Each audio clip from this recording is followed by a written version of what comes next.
Hey everyone, welcome back. We're diving into the world of trading today. Always exciting. We've got J.F. Reedy's The 10 Basic Laws of Trading Any Financial Market. Fun classic. Our listener wants the core nuggets to up their trading game. The cool thing is, this book isn't just for one market. Right. Reedy's talking Forex, futures, stocks, options, even crypto. Yeah, the principles apply pretty broadly, no matter what you're into. Exactly. So no matter what you're trading, these principles should apply. It's a good foundation. It is. It is. What I find fascinating about this book, is that it's not about getting rich quick. Right. It really does give you a blueprint for long-term success. Yeah. Solid foundation. Yeah. It's built on disciplined decision-making. And that's something, even seasoned traders absolutely. struggle with. All the time. Yeah. I always thought trading was all about risky bets and intuition. Hmm. Almost like a high-stakes poker game. Yeah, there's that perception for Yeah. sure. But Reedy really emphasizes discipline. It's almost like trading is more of a craft than a gamble. Exactly. That's such a powerful shift, I think. Yeah. Because the markets, let's face it, they can be an emotional roller coaster. So these 10 laws are like guardrails. Okay, yeah. Help you stay on track when things get a little crazy. Okay, let's dive into the first law, overtrading. All right. Reedy calls it the candy addict syndrome. Ah, yes. Can you unpack that a bit? Sure. Think about it this way. We all love those quick wins, Mm-hmm. those little sugar rushes. When a trade goes our way, feels good. Right? But just like candy, too much of a good thing can lead to trouble. Okay.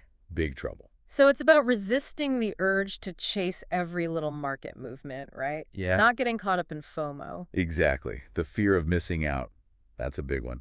Reedy tells this story in the book. Okay. It's kind of a cautionary tale about a trader who goes on this winning streak, gets a little overconfident, Oh, I've been there. Yeah. starts trading like crazy, thinks they figured it out, but they end up blowing up their account. Ouch. That's a painful lesson to learn the hard way. So it's a reminder that a clear trading plan is essential. Absolutely. But sticking to that plan is where the real challenge is. It is. And that brings us to law number 2, discipline. You hit a nail on the head. You gotta be. Discipline is the unsung hero of trading. It's Yeah. like sticking to a diet, Yeah. or a workout routine. You're not going to be perfect every day, Yeah. but consistency, that's key. Okay, so how do we cultivate that discipline?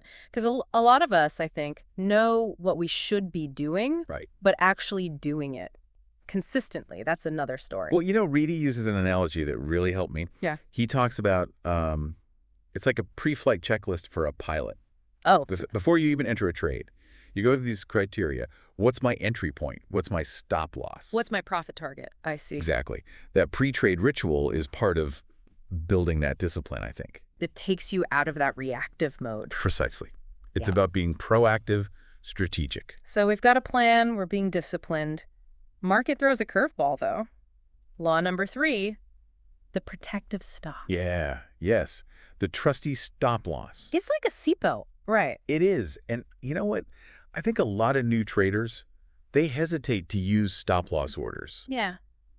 because it feels like giving up, right? Yeah. Admitting defeat. Yeah. But in reality, it's one of the most powerful tools you have to protect your capital. Instead of seeing it as a loss, it's more like, okay, I'm willing to risk this much, but no more. Exactly. Setting boundaries. Reedy has this great example in the book, right? Okay. Trader buys shares of company X. Mm-hmm. No stop loss. Stock tanks. Oh, no. Loses thousands. A well-placed stop loss could have saved them so much heartache. Okay, that's a good illustration. So how do you determine that stop loss level? Yeah. Is it a gut feeling or is there like a more strategic way? It definitely shouldn't be a gut feeling. There are several methods you can use. Some traders like to base their stop loss on technical analysis, looking for support levels on the charts. Okay. Others might use a percentage of their entry price. So it's kind of like customizing your stop loss based on your risk tolerance, the trade you're making. It's not one size fits all. Exactly. And that's what's so great about this book. It gives you these principles, Right. but it encourages you to adapt them to your own style, your own risk appetite. Okay, let's imagine this. You've got your plan, you're being disciplined, you've got your stop losses set, and then bam, a trading emergency. Oh, boy. What do we do when the unexpected happens? That's where law number 4 comes in, right? Okay, yeah. Now, a trading emergency could be anything, sudden market crash, Right. technical glitch, Uh-huh. even, something like a power outage Oh, or a natural disaster. mhm. It's any event that disrupts the market, makes it hard to trade rationally. It's like fight or flight kicks in, Mm, and our rational brain just goes out the window. exactly. You're just reacting emotionally. Yep. That's why having a plan for those emergency situations, it's crucial. Makes sense. Think about it. What if your internet goes down right when you need to make a trade? Oh, gosh, yeah. Do you have a backup plan? Good point, yeah.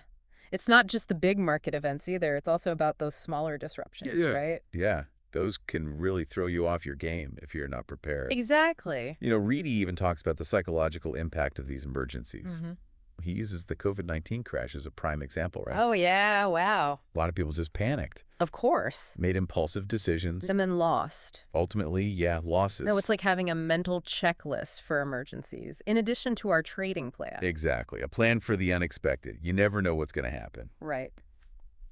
Okay, let's move on to law number 5.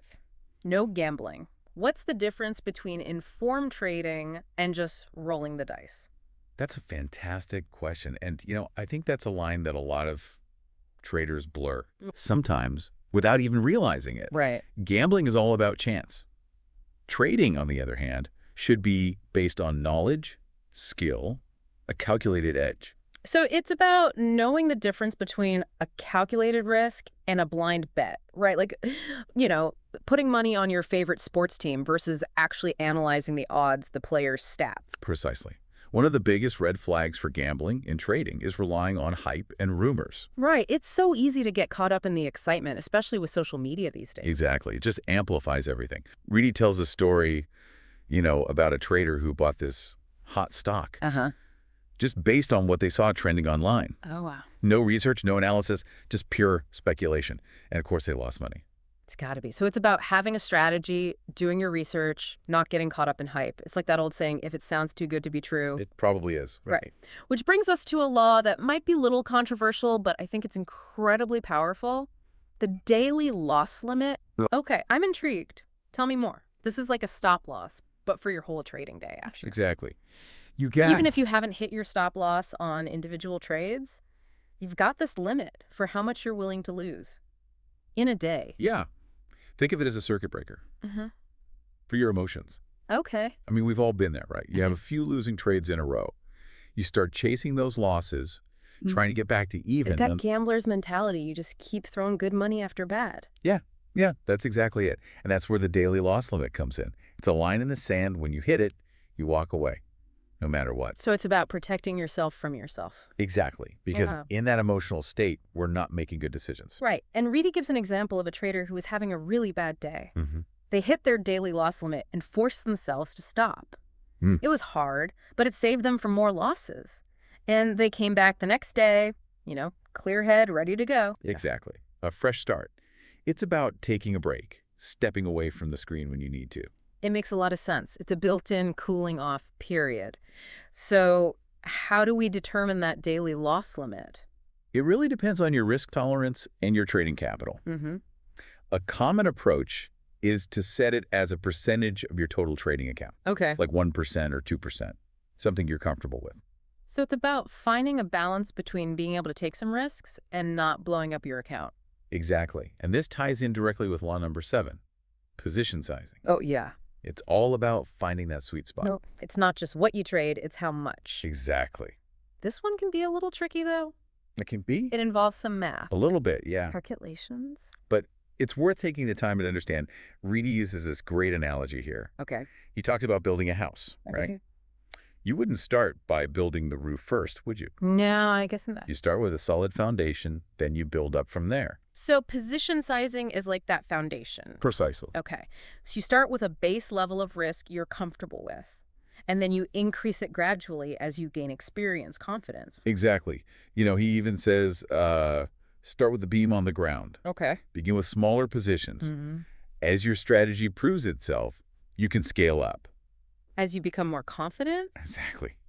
And, he gives some specific examples of how to calculate position size. He does, yeah. A common approach is to use a fixed percentage of your trading capital. Okay, yeah. Let's say You're comfortable risking 2% on any given trade. Right.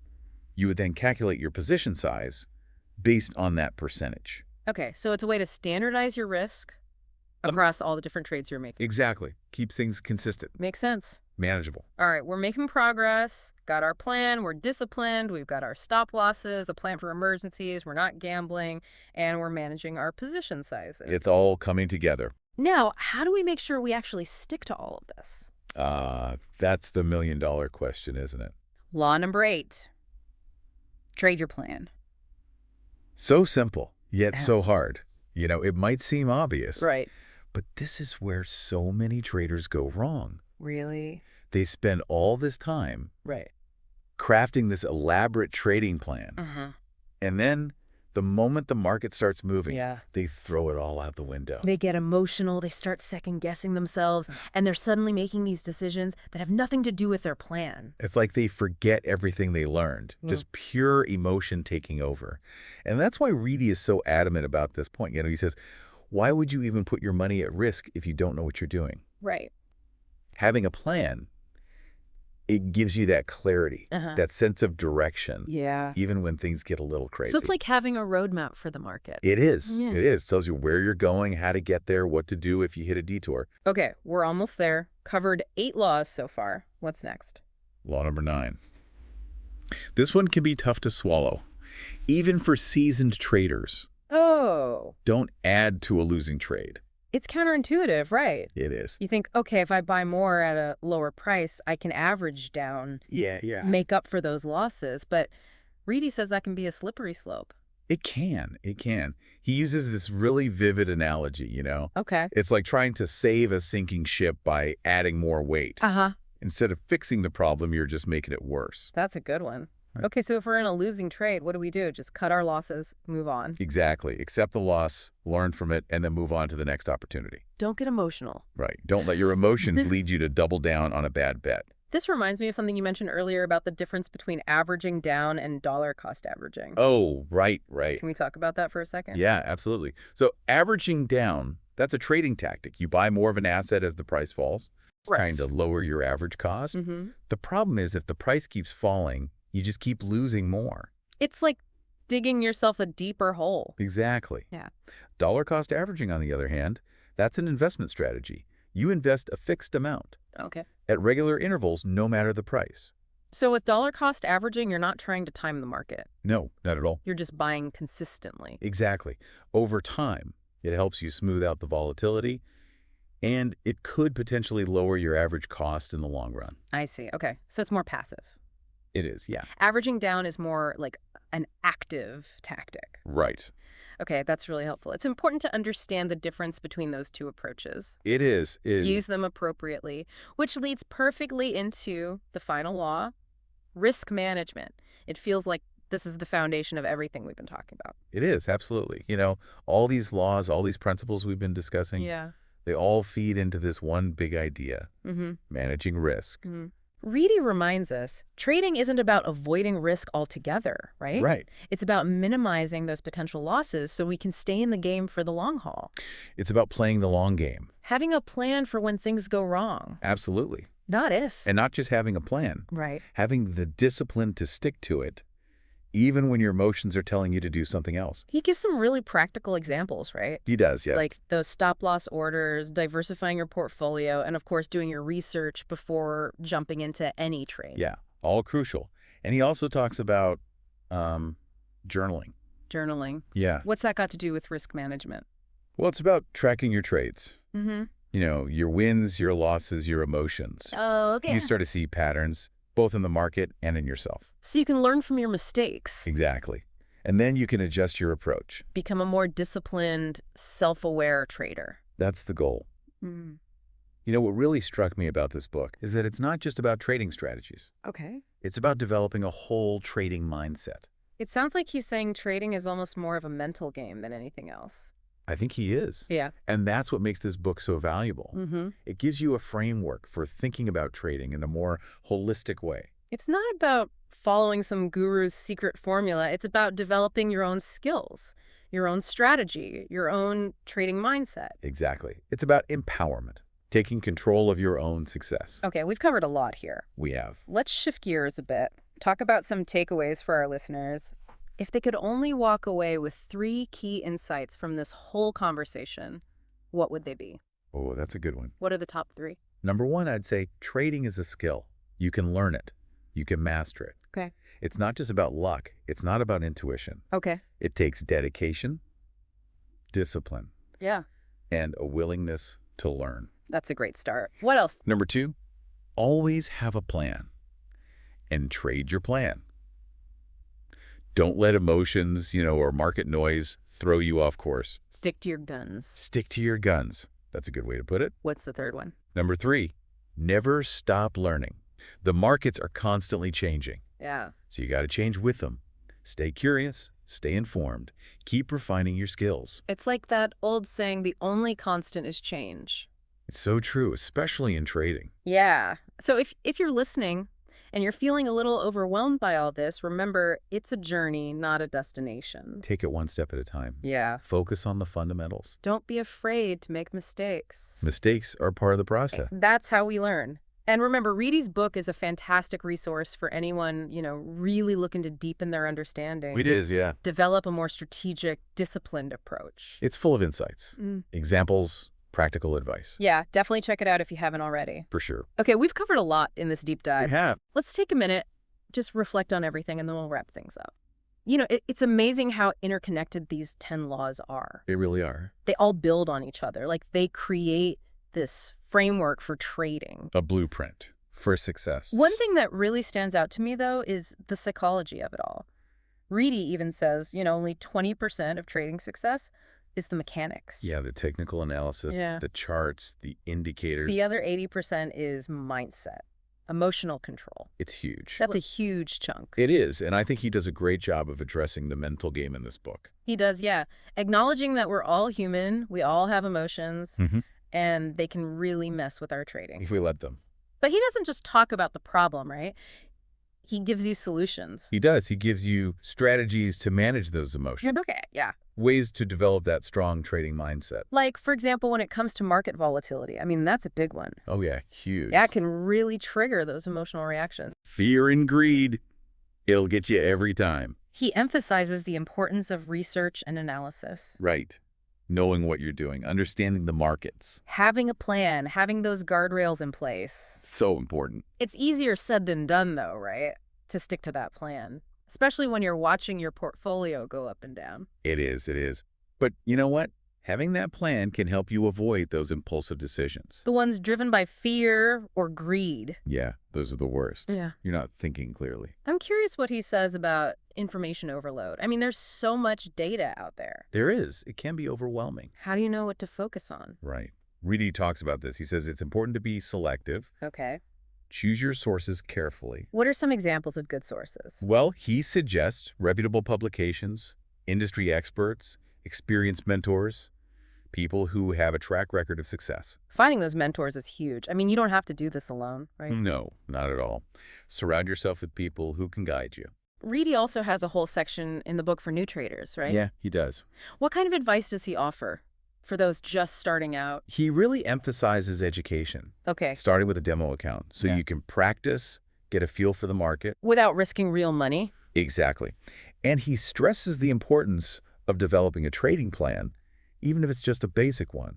And, of course, risk management. From day one. From day one. And maybe most importantly, he reminds new traders that learning is a process. It takes time. He's advocating for the long-term perspective. Yeah, you got to be patient. So if we could boil all of this down into one key takeaway for our listener today, what would it be? That's a great question. What's the one thing they should remember? I would say, remember this trading is a journey, not a destination. I love that. It's a continuous process. Learning, adapting, refining your approach. Embrace the challenges, learn from your mistakes, and never stop seeking knowledge. Beautifully said. As we wrap up this deep dive, we want to challenge you, our listener. Reflect on these 10 laws. Ask yourself, which ones resonate with your current style? And what one change can you make today to incorporate these laws into your approach? It's a personal journey, right? Okay. There's no one-size-fits-all solution. But understanding these fundamental laws, finding what works for you. You can really set yourself up for success. Resources like J.F. Reedy's book are great guides, too. Give you the knowledge, the tools, the inspiration. They really can. That's all for this deep dive. Thanks for joining us. Happy trading.